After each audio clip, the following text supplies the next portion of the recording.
Bienvenue dans Entrepreneur Café, le podcast des entrepreneurs de l'industrie.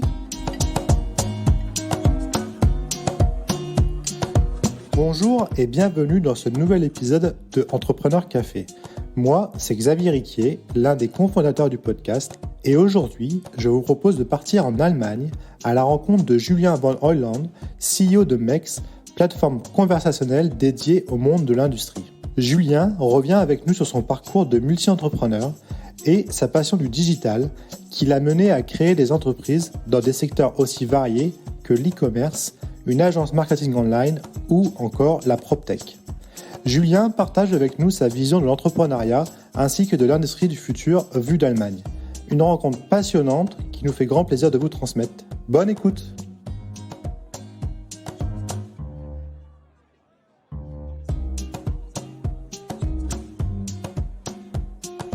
Merci Julien de prendre le temps aujourd'hui de discuter avec moi.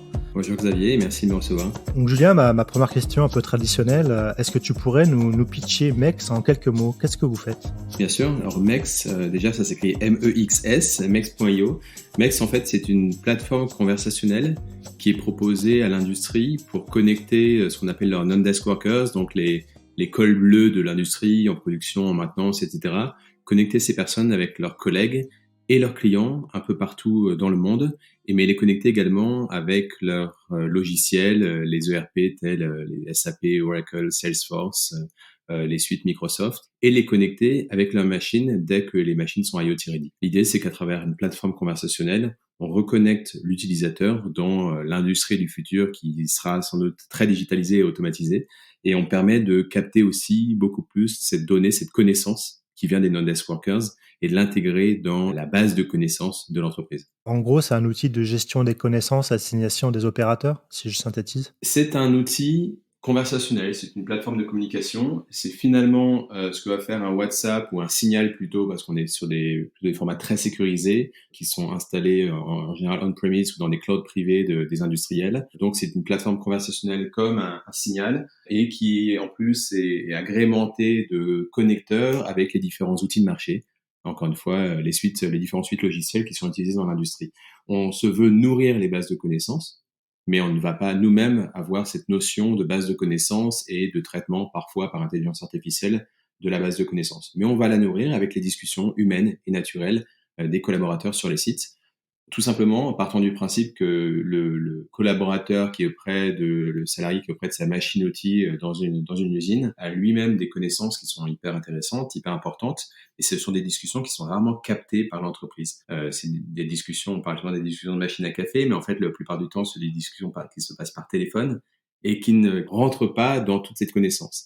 Les entreprises, elles, analysent leur data à fond pour optimiser.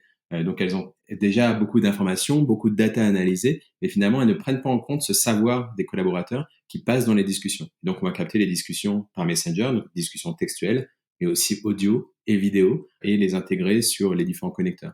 Et puis tout simplement, ça simplifie la vie de l'utilisateur, de l'ouvrier de production, qui va lui, sur une seule plateforme, se connecter, et même sur son téléphone perso, sans avoir besoin de numéro de téléphone ou d'adresse email, il va se connecter à l'ensemble de son entreprise, et même, simplement, dans sa vie perso, retrouver le collègue dont il connaît juste le prénom, sans avoir son téléphone et son adresse email, il va quand même réussir à le contacter à tout moment. Il y a plein de cas d'usage, beaucoup en communication interne, et beaucoup sur les problématiques de maintenance, et ce qu'on appelle le remote service. D'accord, non, c'est intéressant. On en reparlera plus en détail tout à l'heure. En plus, c'est une société qui est basée en Allemagne, donc je pense que c'est intéressant pour nos auditeurs que tu nous donneras ta vision de la fameuse industrie 4.0 en Allemagne. Je pense que c'est un sujet intéressant. Avec plaisir. Mais avant, Julien, j'aimerais qu'on parle un peu de toi. Qui es-tu? D'où tu viens? Qu'est-ce qui t'a amené à devenir CEO de MEX? C'est marrant, je vais avoir 40 ans, j'ai 20 ans de carrière, j'ai commencé ma carrière assez tôt, et en fait j'ai commencé ma carrière chez Siemens. Donc j'ai commencé dans l'industrie. Et en fait, je l'ai quitté, donc c'était en 99, et j'ai quitté Siemens et l'industrie en 2001. Pour ensuite avoir une carrière donc plutôt en effet d'entrepreneur, avec plusieurs entreprises créées. Notamment, j'ai travaillé dans le e-commerce, j'ai dirigé une agence de marketing online, donc j'ai un parcours beaucoup plus digital. J'ai créé en 2014 une start-up dans la PropTech que j'ai cédée ensuite. Donc j'ai vraiment ce parcours digital. Je suis, pour des raisons personnelles, venu ou revenu en Allemagne en 2020, et donc notamment dans la région du Bade-Wurtemberg, qui est le sud-ouest allemand. Alors pour ceux qui ne connaissent pas, quand on dit qu'on a un concurrent allemand sur son marché industriel, qui est un concurrent allemand qui est souvent leader mondial, la plupart du temps, il se retrouve dans un périmètre de 50 km autour de chez moi ici. Donc on est vraiment dans la vallée de l'industrie. Et donc le hasard fait que j'ai relié mon début industriel avec mon parcours 100% numérique. Du coup, tu as commencé ta carrière chez Siemens dans l'industrie et après, tu as bifurqué pour aller vers le e-commerce et pour créer après une startup de PropTech. Tu as vraiment fait un changement, un pivot, comme on dit, assez important. Alors en effet, il y a beaucoup la notion de pivot. Moi, j'aime prendre du plaisir dans ce que je fais et je saisis des opportunités. J'ai pas un agenda très tracé, donc finalement, je suis ici presque par hasard, par l'heureux fruit du hasard. En fait, j'ai commencé chez Siemens, en effet, je m'occupais des retours de marchandises, du SAV, des SAV français chez Siemens pour les connecter ou revendre ces marchandises aux usines, pardon, qui sont présentes en Allemagne, en Angleterre, en Italie, etc. Donc ça, c'était en tout début de carrière. Et puis, en fait, j'ai fait tout simplement le choix d'aller vivre en Allemagne pour vivre ce marché de l'intérieur. J'ai travaillé dans un groupe qui s'appelle POS, qui est une agence de marketing point de vente, donc qui s'occupe de créer des médias, notamment travailler beaucoup sur la radio à l'époque, même si aujourd'hui il y a de plus en plus de télé dans les points de vente. La radio était un média important et je suis rentré en tant qu'assistant marketing et 2 ans plus tard, je suis ressorti avec les clés de la filiale française que j'ai créée et montée pendant quelques années. En parallèle, parce que voilà, j'ai été multicasquette en effet pendant longtemps, en parallèle, j'ai créé une entreprise familiale dans le meuble. On a tout simplement vendu des meubles que l'on importait principalement d'Indonésie et en fait, très vite, on s'est aperçu on a ouvert un magasin physique en Bourgogne et très vite, on s'est aperçu que le e-commerce était une opportunité. Ça, c'était en 2005 et ensuite, tout s'est enchaîné. Le e-commerce est devenu en 2008 notre seul secteur d'activité ou notre seul canal de distribution. Ça a augmenté comme ça et en parallèle, j'avais cette activité donc dans le groupe POS, la direction de la filiale française qui travaillait avec les grands noms des GSA et GSB en France et en Europe. Est-ce que tu peux préciser juste GSA, GSB pour nos auditeurs? Bien sûr, grande surface alimentaire, grande surface bricolage. Donc en fait, il s'agit vraiment de la grande distribution, qu'elle soit alimentaire ou non.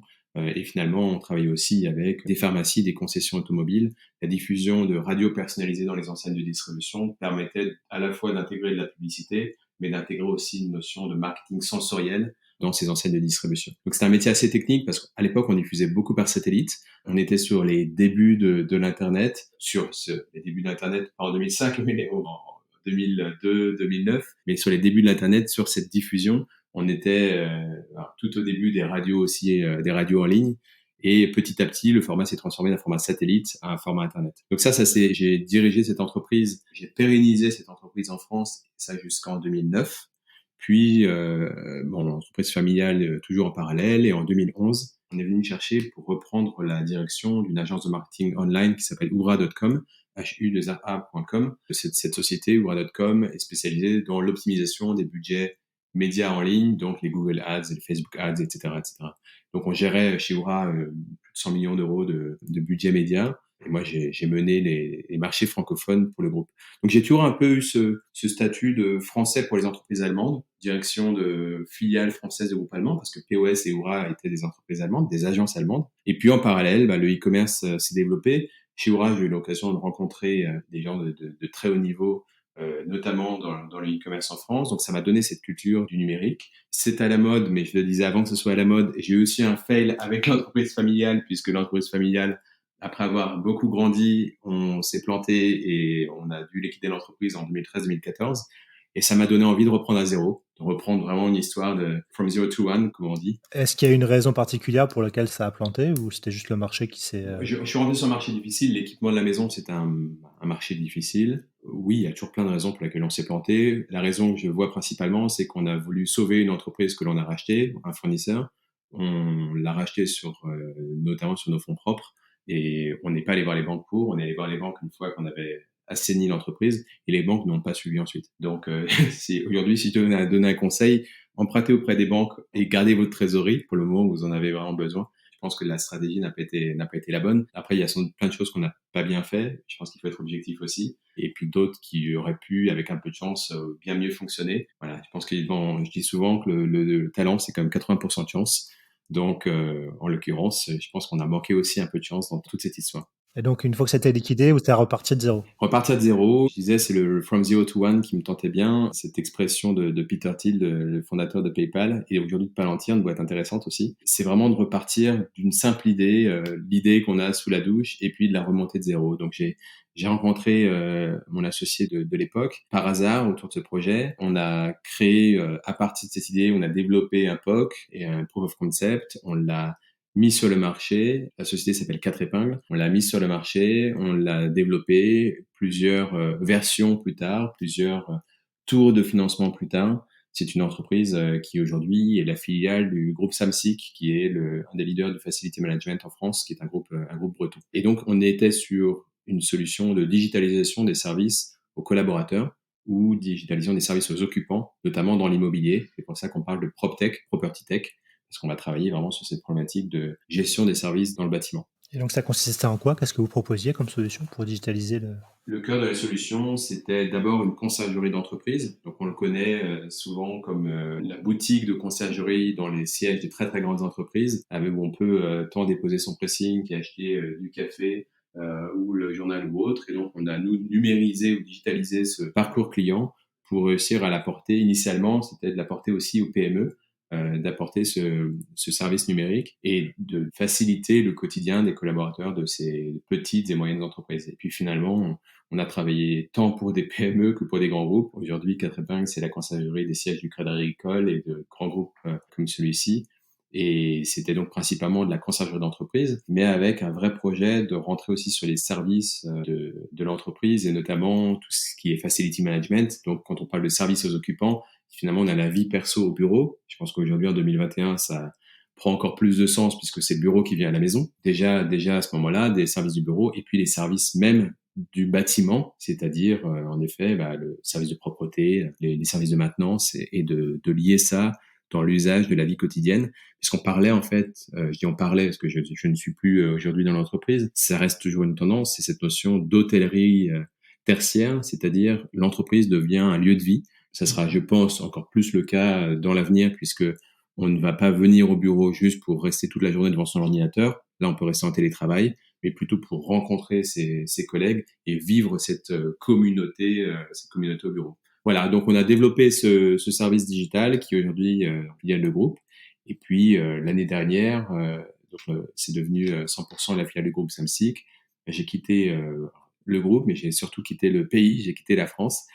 Quelques jours avant l'explosion de la crise des premiers confinements français, je suis parti en Allemagne pour raisons personnelles, puisque mon épouse est allemande, et je me suis retrouvé dans cette vallée de l'industrie au sud de Stuttgart. Avant qu'on replonge du coup dans la vallée de l'industrie et qu'on parle un peu plus en détail de MEC, ça m'intéresse de revenir à l'origine de la création de Quatre Épingles. Donc à l'époque, tu étais dirigeant de Oura, si je ne me trompe pas sur le nom. Oui, tout à fait. Tu avais quel âge? Tu avais à peu près 35 ans et tu as décidé de quitter cette position qui était, je suppose, assez confortable pour vraiment repartir de zéro, prendre ton risque et recréer une société avec ton associé. Totalement. J'avais 32 ans, si je compte. J'avais 32 ans et en effet une position confortable de patron d'agence. Et quelques mois plus tard, on était au pied d'un incubateur à Beaugrenelle, d'un incubateur étudiant à Beaugrenelle. Mon associé avait aussi une situation confortable de son côté. On a tout quitté et on a créé ça from scratch en ayant pour objectif, comme souvent, l'objectif de conquérir le monde. On ne sait pas encore trop comment, mais en tout cas de développer un service. Là, l'idée, c'était vraiment de simplifier la vie quotidienne des actifs en milieu urbain qui manquent de temps justement dans cette gestion de la vie quotidienne. On est parti de zéro. Alors ça fait bizarre quand on sort d'une vie de cadre sup pour être certes patron de sa boîte, mais d'une boîte qui en réalité n'est qu'un bout de papier, un projet au départ. Et donc, on se met en difficulté. Je te pose la question, c'est comment tu as eu le déclic, je peux dire, psychologique pour te dire je vais quitter ma situation confortable pour prendre un risque, calculé ou non, et repartir de zéro? Est-ce qu'il y a eu un déclic ou est-ce que ça a maturé pendant quelques mois avant que tu décides à te lancer? Bon, alors déjà, j'ai créé ma première entreprise en 2002, j'avais 21 ans. J'avais 20 ans. J'ai pas besoin de sortir de ma zone de confort. C'est quelque chose que je connaissais déjà, que j'ai toujours fait et qui est, on va dire, dans ma nature. Donc le fait d'entreprendre n'était pas une limite en soi. Le déclic de créer Quatre Épingles, tout simplement à ce moment-là, j'avais plusieurs idées en tête, mais j'avais vraiment envie de reprendre vraiment de zéro, puisque j'avais engrangé de l'expérience supplémentaire par rapport à ma première entreprise créée en 2002, où on y va un peu à l'aveugle, entreprise familiale, à tout petit pas finalement. Et ce côté de reprendre cette aventure de zéro, pour moi, me tentait réellement. Alors pourquoi passer le cap, ou qu'est-ce qui fait passer le cap? Si je peux me permettre un conseil, il faut avoir de quoi vivre sans revenu pendant un certain temps.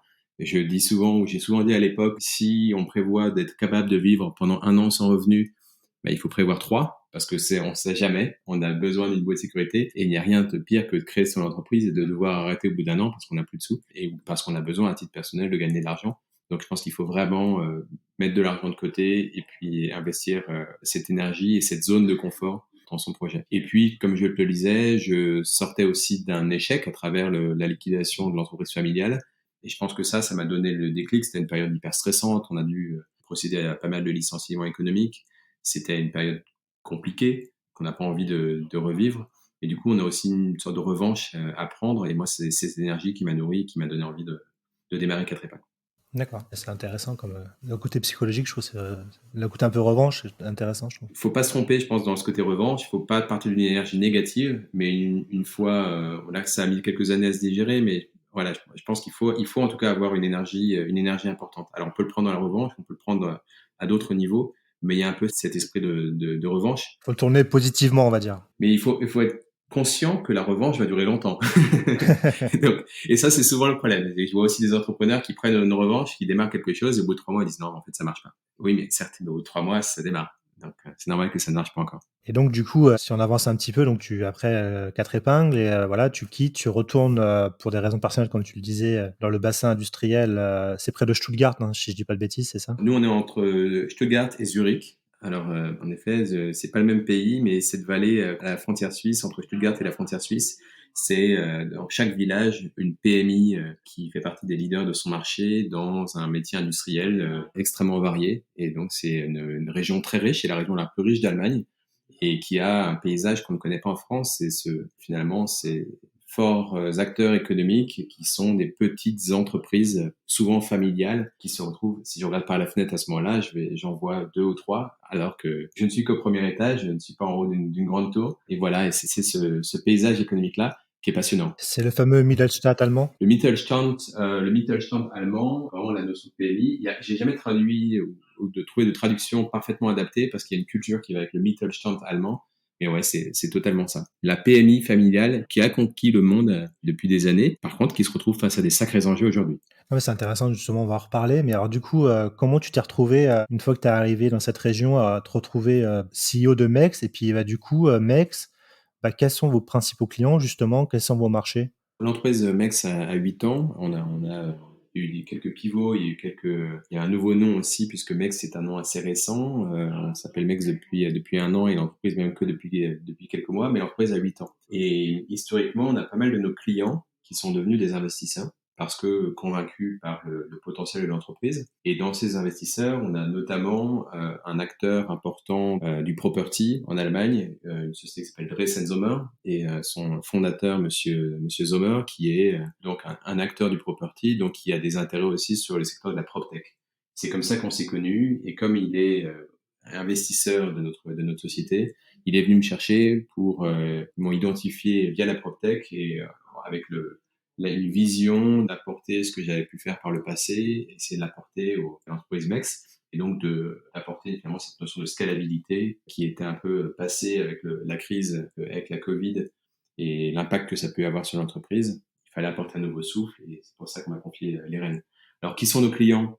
Donc, je disais nos investisseurs, mais souvent on me pose la question, c'est nos investisseurs, donc nos clients sont devenus investisseurs et pas l'inverse. C'est un point important. Et qui sont nos investisseurs aujourd'hui, plutôt, pardon, qui sont nos clients aujourd'hui? On vise clairement l'industrie dans toute sa splendeur, c'est-à-dire les entreprises qui ont ce qu'on appelle les non-desk workers ici, donc les cols bleus. Je dis souvent, c'est une entreprise où il y a finalement beaucoup de collaborateurs qui n'ont pas de PC, qui n'ont pas cette vie de bureau. Et quand on leur dit, tu vas te connecter à SAP pour transmettre des informations, remplir des formulaires, etc., en général, ils sont pas ravis parce qu'ils n'ont qu'un téléphone perso ou alors il y a un PC sur le site de production dans le hall quelque part dans l'usine et donc on n'est pas sur des personnes hyper connectées. Or, c'est des entreprises qui sont en train de se digitaliser. Et donc, nous, on intervient complètement dans cette démarche-là. L'industriel qui a ces fameux non-desk workers et qui a besoin de se digitaliser et d'embarquer surtout ses collaborateurs dans ces nouveaux projets de digitalisation, que ce soit sur la connectivité des machines en IoT ou sur la digitalisation des workflows, des process métiers, qui passent beaucoup plus par du logiciel, certes, mais il ne faut pas oublier l'humain et c'est là qu'on intervient. Parmi nos clients, nous avons des fabricants de machines-outils comme Diffenbarer, qui est l'un des fournisseurs d'un IKEA sur des chaînes de production dans le bois et dans le meuble. On a des clients, notamment des fonderies comme Rosfag. Donc, on est sur un périmètre très allemand pour l'instant. On a, nous, l'ambition d'aller en Europe, très clairement, un peu partout en Europe. Mais on a aujourd'hui une base très allemande. On a l'avantage de ne pas avoir besoin d'aller très, très loin pour avoir une base client très, très importante. Et donc, c'est toutes ces entreprises, en effet, du périmètre. Donc, c'est des entreprises pas forcément très connues en France, mais qui ont ici pignon sur rue, comme je vous ai dit, Diffenbarer, Roswag, Alunov, des cuisinistes également, comme Nolte, des fabricants de maisons préfabriquées. J'ai appris que la maison préfabriquée, c'est plus que c'était dans les années 80. Aujourd'hui, c'est des choses beaucoup plus qualitatives. Et on a ces fabricants ici allemands qui sont en général des boîtes régionales, mais avec des potentiels très, très, très, très importants et puis des chiffres d'affaires très élevés parce que certes, structure régionale, mais dans la région la plus riche d'Allemagne et avec un périmètre d'activité sur tout le réseau. Donc, tu as des industries très variées et puis tu disais que votre technologie, il y a des cas d'usage multiples. Mais si tu devais ressortir un cas d'usage pour un ou deux cas d'usage pour lesquels vos clients, vos contacts, ça serait quoi? Si tu devais ressortir un cas vraiment. Oui, on a deux cas d'usage qui reviennent très souvent, un sur la communication interne et un sur le remote service. Donc si je reprends les deux cas d'usage, le premier sur la communication interne, il s'agit de communiquer à l'ensemble de ses collaborateurs, quelle que soit leur connectivité ou la façon dont ils sont connectés à l'entreprise. Donc même sans adresse email, comment je fais pour transmettre une information? Alors sur la crise du coronavirus, on a le besoin parfois de communiquer en urgence auprès de l'ensemble de ses collaborateurs. Mais finalement, toute l'année, j'ai des news corporate, j'ai des informations envoyées et j'ai des collaborateurs qui sont présents un peu partout, pas qu'en Allemagne, un peu partout en Europe. Donc, comment je fais pour leur transmettre des informations qui leur sont parfaitement destinées, qui vont les intéresser, les engager, et comment je fais pour les transmettre dans leur langue? Et c'est souvent ça la difficulté. Donc, nous, on va apporter une plateforme conversationnelle qui va permettre de gérer de façon extrêmement granulaire les droits d'accès au chat des différents collaborateurs. On décide qui peut parler avec qui est connecté à quel type de news en interne. Et donc, on va optimiser la communication interne en multilingue pour permettre aux entreprises de parler vraiment à 100% de la masse salariale. On est plutôt là dans l'industrie sur des problématiques RH et de communication interne.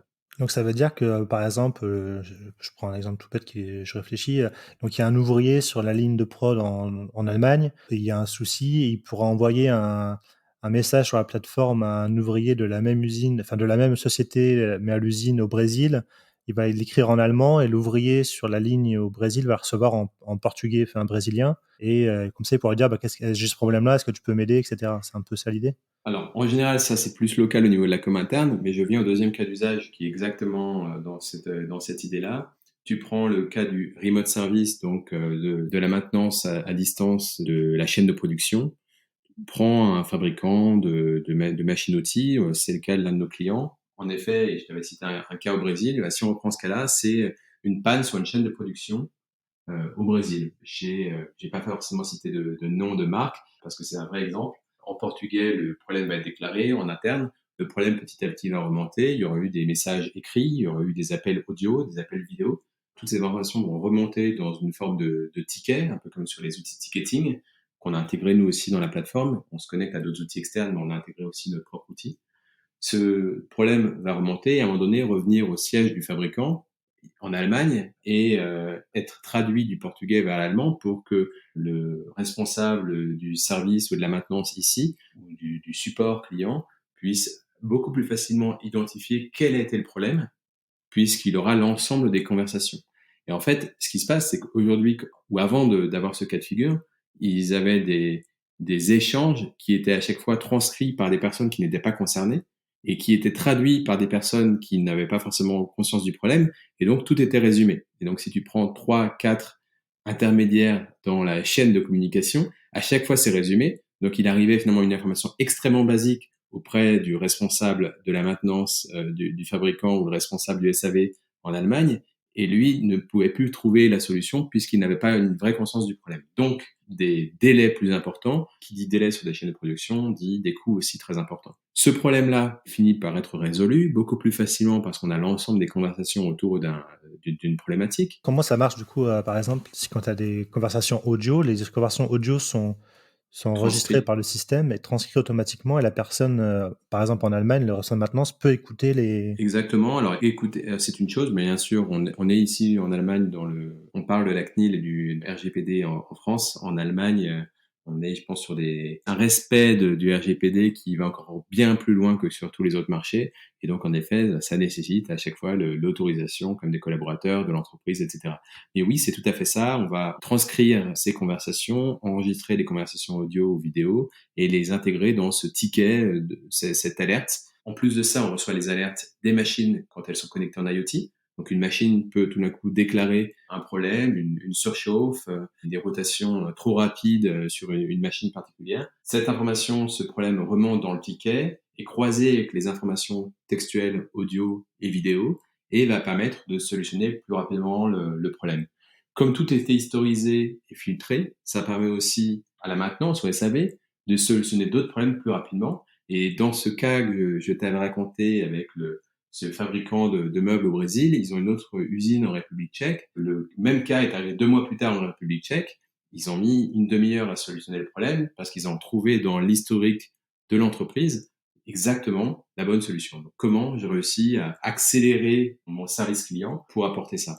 Ça change quoi? Ça permet d'apporter une gamme de services. Et aujourd'hui, on est sur des modèles, on va peut-être en reparler après, mais on est sur des changements de paradigme et des changements de business model dans les industries. Donc, comment je fais pour vendre finalement mon service client à mon client partout dans le monde et pas simplement mon produit, finalement vendre du service au lieu de vendre un produit. Et est-ce que par exemple le fabricant allemand de meubles par exemple, est-ce qu'il utilise ta technologie pas uniquement pour le service client, mais également pour lui en interne pour résoudre les pannes de ses propres machines quand il fabrique ses produits? Tout à fait, il peut l'utiliser. En fait, on a deux problématiques. Donc, il peut l'utiliser pour d'autres machines. Et en fait, on a deux problématiques. Celle de la Smart Factory. Donc, vraiment, cette notion d'usine où je vais connecter l'ensemble de mon parc machine et utiliser l'outil comme un outil de communication interne.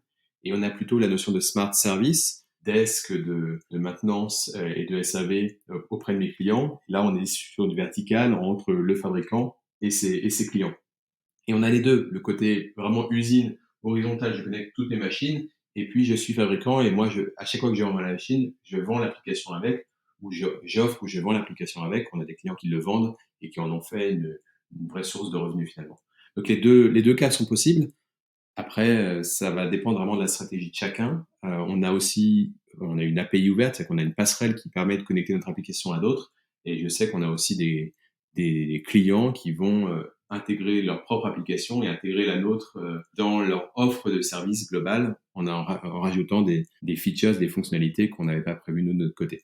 Et du coup, tu parlais justement de Smart Factory, Industrie 4.0, voilà, il y a plein d'usines du futur en France.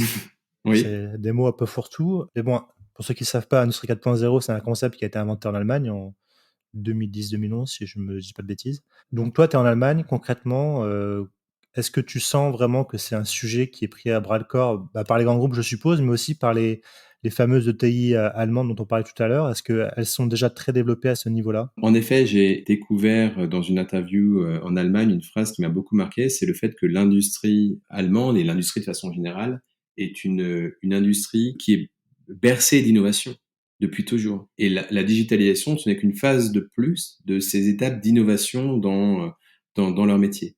Donc, il y a une ouverture psychologique vers l'innovation qui est déjà prépondérante et qui est hyper intéressante pour se développer, pour aller voir plus loin. Maintenant, je pense que l'industrie allemande, ce n'est que mon opinion personnelle. Je pense qu'elle souffre aussi, si on parle des ETI, et pas uniquement des très grands groupes. Les très grands groupes ont en général des unités R&D qui vont aller chercher très loin les projets et très très en amont pour des implémentations. Mais si on parle de PMI et d'ETI, je pense qu'il y a un peu ce syndrome du leader, qui sent le vent tourner et le souffle de la digitalisation, de la concurrence aussi mondialisée de l'Asie, de la Chine, des États-Unis, voire parfois de l'Amérique du Sud. Et ils se disent, OK, on est leader, comment on fait pour avancer? Et là, il y a deux comportements.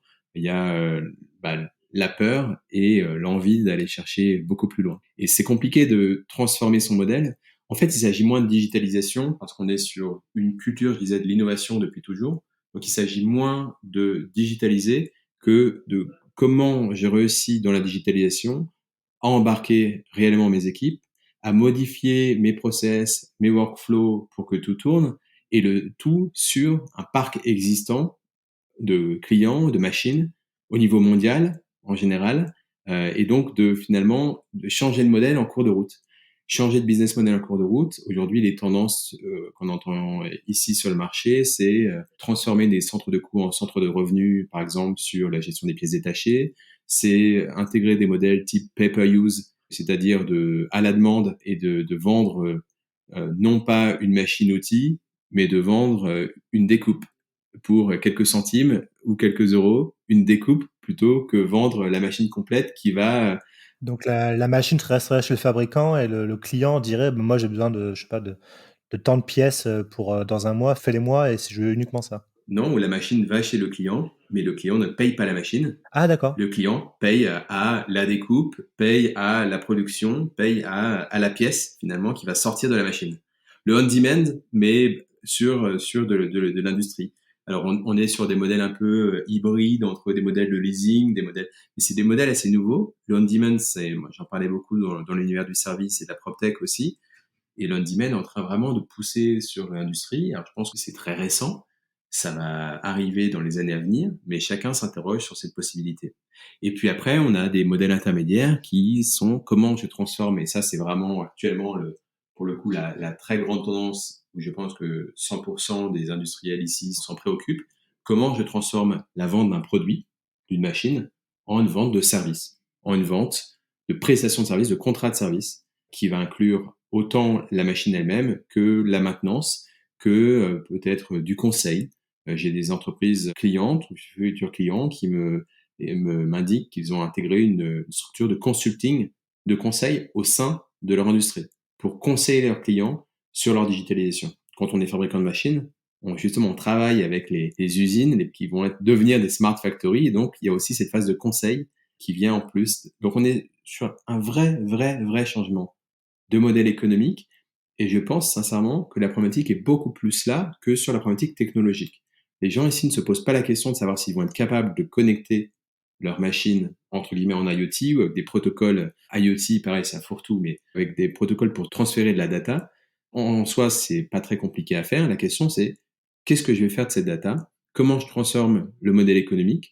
Comment je peux soit gagner de l'argent sur mes coûts de production ou mes coûts de maintenance? Ça peut être de l'humain. Je vais éviter de faire appel à mon meilleur technicien pour chaque problème qui arrive, mais parce que je vais capter de la data ou justement des connaissances et des conversations chez mes clients, je vais réussir à transférer le problème à des techniciens peut-être un niveau un peu moins élevé, donc avec un coût un peu moins élevé. Ça peut être l'optimisation de la pièce ou de la logistique. Ok, sur la notion de maintenance prédictive, qui sont aussi, c'est une grande tendance de marché, la maintenance prédictive. Je suis plus sur du curatif. Je suis pas sur du préventif où je vais intervenir chez mon client chaque mois ou chaque année pour faire une maintenance. Je vais faire de la maintenance prédictive. Donc, via la donnée que je vais capter, je vais savoir à quel moment intervenir pour éviter d'avoir à réparer une pièce. Mais ça veut dire quoi? Ça veut dire que si j'ai 3 clients au Japon et que je fais de la maintenance prédictive, bah, je vais peut-être réussir à finalement envoyer mes 3 pièces détachées dont j'aurais besoin dans un temps court, de les envoyer en même temps au Japon pour optimiser ma logistique.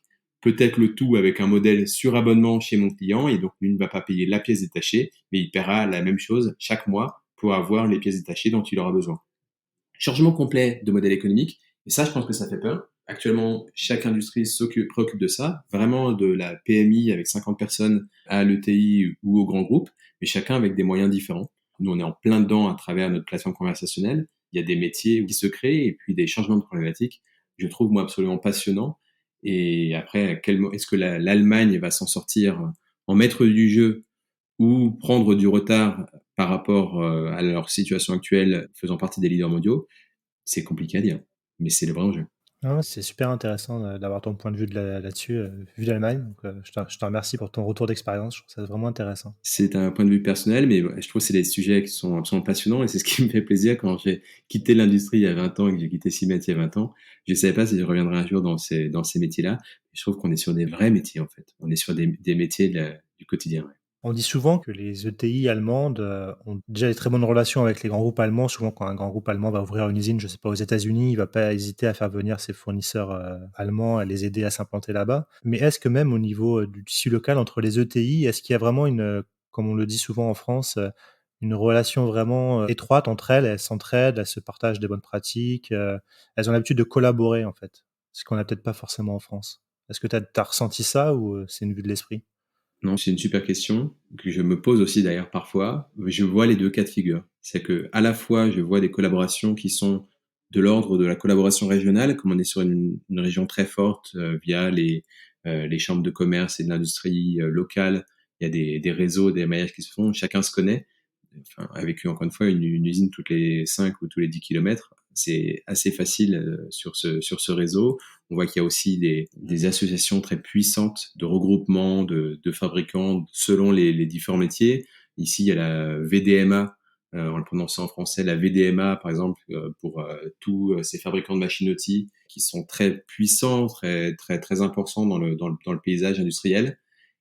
Et en même temps, j'entends aussi beaucoup la problématique de la sécurité des données, la sécurité des données que eux vont se confier. Et quand je propose des tours de table avec différents industriels, j'entends aussi, oui, mais je préfère garder mes données pour moi et ne pas le partager. Julien, on arrive au terme de cet entretien. L'habituelle question de fin que je pose à mes invités, c'est si tu avais 1 ou 2 conseils à donner à un entrepreneur qui souhaiterait se lancer, mais qui a pas forcément les codes, qui sait pas par où commencer, ou alors des pièges à éviter? C'est une super question. Je pense que le premier conseil, c'est de ne pas écouter tous les conseils qu'on nous donne, que l'on peut recevoir. C'est toujours très compliqué. On absorbe chaque conseil et on a envie de tout changer. N'écoutez pas tous les conseils que vous entendez. Ayez vos propres convictions et poussez en même temps avec une certaine flexibilité. Et ce que je pense que j'ai appris avec les années, finalement, c'est compliqué, mais c'est d'être patient. Ce qui ne fonctionne pas un jour peut fonctionner demain. Et en fait, c'est très lent. Alors notamment quand on parle de ces métiers industriels et en tant que start-up qui travaille pour l'industrie, on est sur 2 temps très différents. En tant que start-up, tout va très très vite, donc on est aussi très impatient parce que on peut prendre une décision, développer des choses qui vont être en ligne la semaine prochaine. Chez nous, un projet chez Mex, on a besoin de 8 heures pour le pousser. Quand mes clients me demandent le temps de lancement, je leur dis 8 heures. Ah oui, mais ok, très bien, on se revoit dans 3 semaines pour pousser la discussion. Et en effet, on est sur des temps longs côté industrie, très très souvent. Donc il faut être patient, croire à son produit, écouter les conseils, mais d'un point de vue statistique, peut-être essayer de trouver les conseils qui se répètent le plus souvent, avoir confiance et y aller à fond. Maintenant, chaque entreprise est différente. Je pense que quand on crée une entreprise, il faut être un peu fou. Et la folie fait partie du plaisir et il faut surtout prendre beaucoup, beaucoup, beaucoup de plaisir à ce que l'on fait. Si on commence avec pessimisme, avec la difficulté de sortir de sa zone de confort et avec l'envie de tout arrêter au premier frein, ça va être très compliqué. Donc je pense qu'il faut vraiment avoir cette confiance et cette patience, malheureusement, parce qu'il y a tellement, tellement de choses à faire. J'entends aussi souvent le côté moi, c'est très bien, mais en fait, tout est déjà fait. C'est trop tard. J'aurais aimé rentrer dans le secteur il y a 10 ans. Et je pense que si on compare ça à l'industrie automobile, c'est assez intéressant de voir les changements aujourd'hui sur l'industrie automobile, tant sur les véhicules autonomes, les véhicules électriques, que sur les changements de business model avec les véhicules partagés. Et j'entends très bien quelqu'un qui aurait pu dire en 1905, non mais c'est trop tard. Aujourd'hui, l'industrie automobile a Il y a démarré. déjà Citroën et Voilà. Et donc, il n'y a plus moyen d'innover dans ce secteur. Non, on est au début de temps. Moi, je trouve qu'il y a des sujets passionnants à pousser sur l'industrie autour de l'IoT, on a parlé, autour des problématiques de blockchain, par exemple. Il y a des choses aussi géniales à faire. Les machines elles-mêmes vont être de plus en plus autonomes. Et moi, ce qui me préoccupe chez Mex aussi, c'est Ok, tout ça c'est très bien, mais comment on gère les hommes et les femmes qui sont dans ces usines, sur ces sites de production, qui sont sur ces sites partout dans le monde, et comment on va les intégrer? Et très honnêtement, c'est pas la notion de business model, comme je citais tout à l'heure, pour moi qui est le plus gros enjeu, mais c'est l'engagement des hommes et des femmes. Comment on va réussir à trouver une transition? Demain, on parlera à sa machine-outil comme on parle à Siri ou à Alexa sur son téléphone. Quelle est la transition pour réussir à emmener ses collaborateurs, ses salariés vers ce type d'usage? Ça va être juste passionnant et il y a 1000 choses à faire. Donc, je pense que pour qui veut entreprendre aujourd'hui sur ces problématiques industrielles, en plus, on est sur des territoires un peu délaissés parce que c'est pas forcément ce qu'il y a de plus facile à faire. Donc, lancez-vous, allez-y à fond, n'hésitez pas. Et qui veut me contacter pour échanger sur une idée ou voilà, avoir un débat avec grand plaisir, avec beaucoup d'humilité. J'ai pas tout réussi dans ce que j'ai fait, mais il y a 1000 choses à faire et surtout, il faut avoir confiance et puis s'éclater. Merci Julien pour ce message plein d'optimisme et puis pour parler de l'industrie de manière aussi positive. J'espère que ça donnera envie à certains qui nous écoutent de se lancer dans l'aventure entrepreneuriale dans l'industrie. Je le souhaite aussi. Merci en tout cas de ce temps. Et voilà, certes, je suis entrepreneur français en Allemagne, mais on a une vision européenne. Donc, je serais ravi d'échanger aussi avec auditeurs, que ce soit entrepreneurs ou industriels français, pour pousser ces discussions qui sont absolument passionnantes. Et on est au début de quelque chose. Donc, prenons le temps de pousser tous ces projets. Merci beaucoup, Julien. Et puis, plein de succès pour MEX en Allemagne et puis en Europe. Merci, Xavier.